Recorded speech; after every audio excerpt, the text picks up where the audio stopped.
જૂનાગઢના ભેસાણની સરકારી વિનયન કોલેજના એક અનેસ પ્રોફેસરે છાત્રાઓને ઇન્ટરનલ મેથ્સમાં નાપાસ કરી તેઓની છેડતી કરવાનો મામલો પ્રકાશમાં આવ્યો છે। આ મામલે પોલીસ મથકે પહોંચ્યો છે।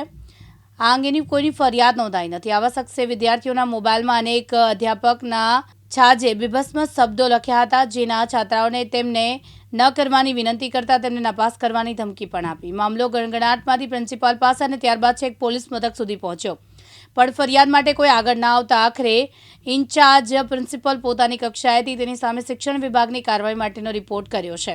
હાલ આ શખ્સ મેડિકલ લીવ પર ઉતરી ગયો છે। તેમને પોતે આવા કોઈ મેસેજ કર્યા નહીં અને આ બધા સ્ક્રીનશોટ ખોટા હોવાનો બચાવ કર્યો હતો। જુનાગઢ જિલ્લો છે અને ભેસાણ તાલુકો, એટલે જિલ્લામાં તો ઘણી કોલેજ આવેલી છે, પણ ગવર્મેન્ટ આર્ટ્સ કોલેજ ભેસાણમાં આવેલી છે અને વિદ્યાર્થીનીઓ બંને અહીંયા ખાસ અભ્યાસ કરતા હોય તો પ્રોફેસર દ્વારા એક મેસેજ જે આ બાળકીને કરવામાં આવેલો હતો અને પ્રિન્સિપલ આપણી સાથે છે, આપણે પૂછીએ। સાહેબ, આપનું નામ શું છે? બાંભણિયા ભરતભાઈ। એટલે સાહેબ, આ આખો બનાવ શું હતો? આ જે બેબી છે પોલીસ સ્ટેશન સુધી આખો મામલો ગયેલો છે? આ બનાવ જે છે ને એ અમારા સુધી આવ્યો 28 તારીખે શુક્રવારે ફેબ્રુઆરી મહિનાની, પણ વિદ્યાર્થીઓએ માર્ક મૂકવાની વાત કરી। દીકરીઓ હોવાને કારણે અમને કંઈ સ્પષ્ટ આ કંઈ બહુ વાત કરી નહીં।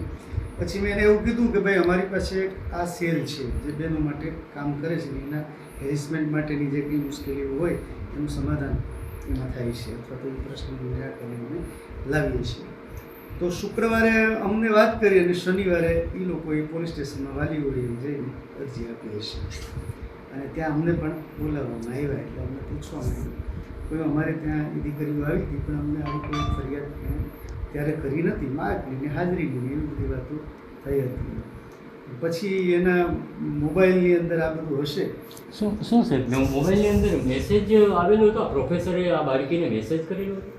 એ પોલીસ સ્ટેશનમાં જ્યાં પછી એ લોકોએ આ બધી તપાસ કરીને અમને પછી આ વાત સાહેબ, એટલે એવી જાણ છે કે આ જે મેસેજ થયો એમાં બાળકી પાસે શું માગણી કરી આ વિદ્યાર્થીની? ના, એ અમને તો પછી કંઈ પહેલી જાણ જ નહોતી આ બાબતની। અમે તો માર્ક ને એનું હાજરી ને એ બાબતનું બધું ચાલતું, આની કંઈ અમને બહુ વધારે ડિટેલમાં ખબર નહોતી। પછી મેં એવું કીધું દીકરીઓને કે એવો કોઈ પ્રશ્ન હોય જો તમને લગતો તો આપણે ત્યાં વુમન સેલ ચાલે છે, ત્યાં તમે જઈને તમારી વાત કરી શકો, કારણ કે એ બેન સંભાળે છે, એટલે તમે એને તમારા ખુલ્લી જે વાત છે એ તમે એને કરી શકો। તમે જોઈ શકો છો કે જે આ દીકરીઓ ભણતી હોય તો ખુલ્લી વાત તો ન કરી શકે। બેન છે, બેન આપનું નામ છે? સરસબેન નારીકરા, પ્રોફેસર બેન। એટલે અહીંયા જે આ જે બાળકીઓ મહિલાઓ જે આ ભણતી હોય, અભ્યાસ કરતી હોય, તો એના માટે નિવારણ કરવું હોય તો અહીંયા કઈ રીતે થઈ શકે? કોલેજ અહીંયા એક સમિતિ છે, રેગિંગ હેરેસમેન્ટ અને વિમેન સેલની સમિતિ છે, એની અંદર વિદ્યાર્થીઓને કોઈ ફરિયાદ હોય ને તો એની અંદર લેખિત કે મૌખિક આપી શકો, એવી રીતના હોય। એટલે બેન, હા, તમે જ આપ જ અહીંયા કરી શકો ને આ નિવારણ? તો હા, અહીંયા આંતરિક સમિતિ હોય ને એના દ્વારા એનું સોલ્યુશન લઈ આવવા માટે પહેલો પ્રયત્ન ઓરલ હોય, પછી એ લેખિત કરે તો લેખિત થાય, પછી એવી રીતના હોય। તમે જોઈ શકો છો કે મહિલા આયોગ પણ કોલેજમાં જ હોય અને અહીંયા નિવારણ પણ થઈ શકે। અન્ય પ્રોફેસરો સાહેબ, એટલે આ અભ્યાસ આપણે કેવી રીતે બધો ચાલતો હોય? આ ગવર્મેન્ટ કોલેજ છે, આપણી કોલેજમાં 8 વિષયો ચાલે છે અને દરેક અભ્યાસકીય પ્રવૃત્તિ સિવાય સાંસ્કૃતિક પ્રવૃત્તિઓ પણ ચાલતી હોય। એટલે આપણે આ જે જુનાગઢ જિલ્લો છે એમાં ભેસાણ એક આમ છેવાડાનું ગામ ગણી શકાય। ત્યાં સરકારે એક ગવર્મેન્ટ કોલેજ આપીને એક બહુ સરસ કામ કર્યું છે અને આપણે છેલ્લા 2012થી આ કોલેજમાં અભ્યાસ ચલાવીએ છીએ। હમણાં લાસ્ટમાં જ આપણી કોલેજમાં જે ગ્રેડિંગ સિસ્ટમ માટે નેક સમિતિ છે આવે છે અને આપણે આ કોલેજને B+ ગ્રેડ અપાવ્યો છે, જે આપણી ગુજરાતની 50 ઉપર કોલેજો જે અપિયર થઈ એમાંથી 7 કે 8 કોલેજોને જ B+ મળ્યો છે। એટલે આપણે શિક્ષણની વાત કરીએ તો આપણી કોલેજમાં બધા જ અભ્યાસક્રમો 8 અભ્યાસક્રમો એક સાથે ચાલતા હોય એવી બહુ જૂજ કોલેજો ગવર્મેન્ટની છે અને એમાંની આપણી આ એક છે। સાહેબ, એટલે આ જે બાળકી ઉપર જે આ પોલીસ સ્ટેશન સુધી મામલો ગયો છે, એટલે તમે શું કરશો? તમે કઈ તપાસ કરી શું કરશો? હા, અમે છે ને એની જે કંઈ ફરિયાદો અમને મળી છે એ અમે અમારા વિભાગને મોકલી આપી છે, કમિશનરને, અને બીજી અમે એક અહીં સ્થાનિક કમિટી બનાવી છે સિનિયર અધ્યાપકોની, જે તપાસ અત્યારે ચાલી રહી છે। એટલે તમે જોઈ શકો છો કે કોલેજમાં જ આ કમિટી બનાવવામાં આવેલી છે અને પોલીસ સ્ટેશન સુધી આ મામલો ગયેલો છે. એટલે આ વિદ્યાર્થીની છે એની પાસે જે માગણી ખાસ કરવામાં આવેલી છે. હવે તો આમાં તો થાય છે શું કે 50% જેવા માર્ક્સ જે હોય છે તો અધ્યાપક આ નવી શિક્ષણ નીતિ હોય છે તો આ જે 50% જેવા માર્ક્સ પાસિંગ માટે ખાસ અધ્યાપકોને આપવામાં આવેલા છે. એટલે જે આ પ્રોફેસર છે અને આ મોબાઈલ મેસેજ આના દ્વારા ખાસ માગણી કરેલી હતી અને આ જે મહિલા વિદ્યાર્થી છે પોલીસ સ્ટેશને દોડી ગઈ હતી. પણ તમે જોઈ શકો છો કે બધા જે પ્રોફેસરો પ્રિન્સિપાલ ખુદ કમિટી બનાવી છે અને ઉપર મોકલી દીધી છે આ બાળકીને આ જે વિદ્યાર્થી છે આને ન્યાય મળે એટલા માટે. અને ઉચ્ચ કક્ષાની કોલેજ જે આ ભેસાણની છે આ ઉચ્ચ કક્ષાની નંબર અહીંયા લઈ આવે છે. અભ્યાસ એકદમ સારો છે પણ એક પ્રોફેસર જો હોય તો બધાને આ છાંટા ઉઠતા હોય.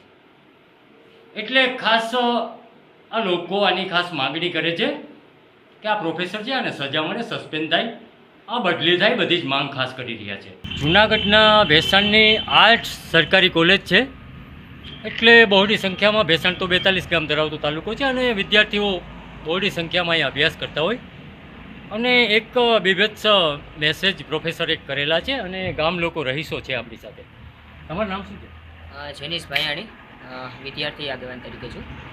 એટલે જેનીશભાઈ, આ જે બનાવ બન્યો છે છેડતી સુધીનો, આ તો મીડિયામાં પણ અહેવાલ આવી ગયો છે, શું આખી હકીકત છે? હકીકતમાં જે આ પ્રોફેસર સચિન પીઠડિયા છે એ છેલ્લા ઘણા સમયથી આ અમારી કોલેજની અંદર નિયુક્ત થયેલ છે, આવેલ છે.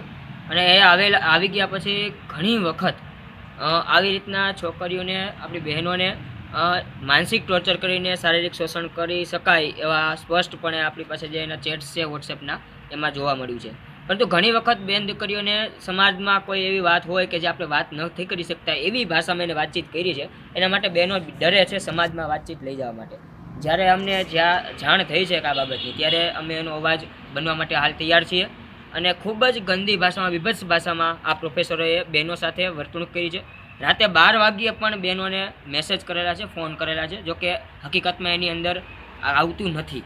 અને ત્યારબાદ જે શિક્ષણ નીતિ પ્રમાણે જે પ્રોફેસર પાસે માર્ક્સ દેવાની જે કંઈ પણ સત્તા આપવામાં આવી છે તો એમની અંદર પણ એનું શારીરિક શોષણ કઈ રીતના થઈ શકે એનું એ બેસ્ટ ઉદાહરણ કહી શકે તો એ એક રાક્ષસની જાતિનું એક ઉદાહરણ છે.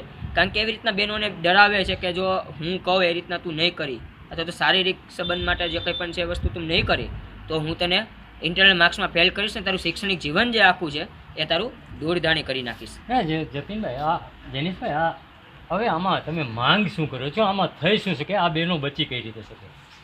હવે જો આગામી સમયમાં કોઈ બહેનો છે એ ફરિયાદ કરવા માટે તૈયાર ના થાય તો અમે સમગ્ર ગામને સાથે રાખીને આપણે હિન્દુ પ્રણાલી મુજબ એક હાથમાં શાસ્ત્ર અને બીજા હાથમાં શસ્ત્ર બંનેને સાથે રાખીને અમે બંને રીતના લડવા માટે તૈયાર છીએ. કે શાસ્ત્રની સાથે શસ્ત્ર રાખીને બહેનોને ન્યાય અપાવવા માટે અમે મેદાને ઉતરવા માટે અમારી પૂરી તૈયારી છે.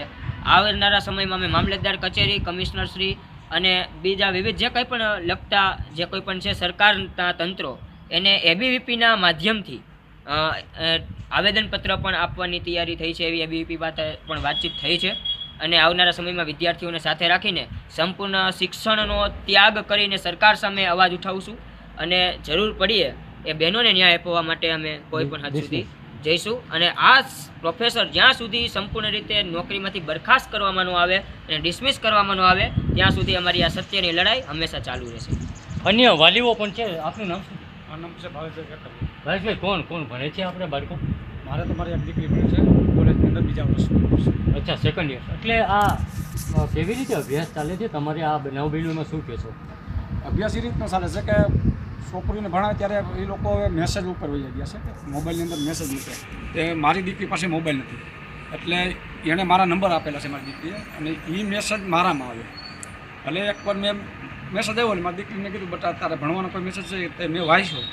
આ મોબાઈલની અંદર એવો મેસેજ આપ્યો છે સાહેબ, તમને બતાવીશું. જો આ રીતના મેસેજ મોકલે છે, વાંચીને તમને બતાવું છું કે કઈ રીતના બ્લેકમેલ કરે છે એ લોકો. કે કોઈ પણ મલ્ટીમાઇઝર વિદ્યાર્થી હોય કે પોતાના ઇન્ટરનલ માર્ક્સ હોય એમાં કોઈ વાલીને નહીં કહેવાનું, નહીં ગામના કોઈ આગેવાનો નહીં કહેવાનું, નહીં કોલેજના સ્ટાફને કહેવાનું, સીધું સચિન પીઠડિયાને જ મળવાનું એમ પ્રોફેસર. તો આ પ્રોફેસરનો આવક નહીં ક્યાંનો નહીં કે આપણે કોઈને નહીં કહેવાનું, સીધું મને જ કહેવાનું. એનો મતલબ છે હું સાહેબની તમે જોઈ શકો છો કે નવી શિક્ષણ નીતિ છે એટલે 50% જે માર્ક છે એ પ્રોફેસરો આપતા હોય ને બાકી જે વિદ્યાર્થીઓ લેખિત કરતા હોય. એટલે પાસ થવું હોય તો પ્રોફેસરની જરૂર પડે, એમાંથી માર્ક્સ મૂકે તો પાસ થઈ જાય. અને આની અંદર શોષણ પણ થઈ શકે. તમે જોઈ શકો છો કે બધા મેસેજો ચાર્ટ ઉપર આ દીકરીઓને આ પ્રોફેસરે કરેલા છે.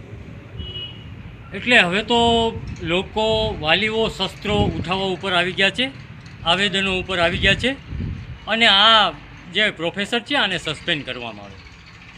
આવી આ ખાસ લોકો આ માંગ કરી રહ્યા છે. આ બહેનો દીકરીઓને કરવું શું, અભ્યાસ કરવા ક્યાં જવું? એટલે માંગ છે કે પ્રોફેસર તો સસ્પેન્ડ જ થવા જોઈએ.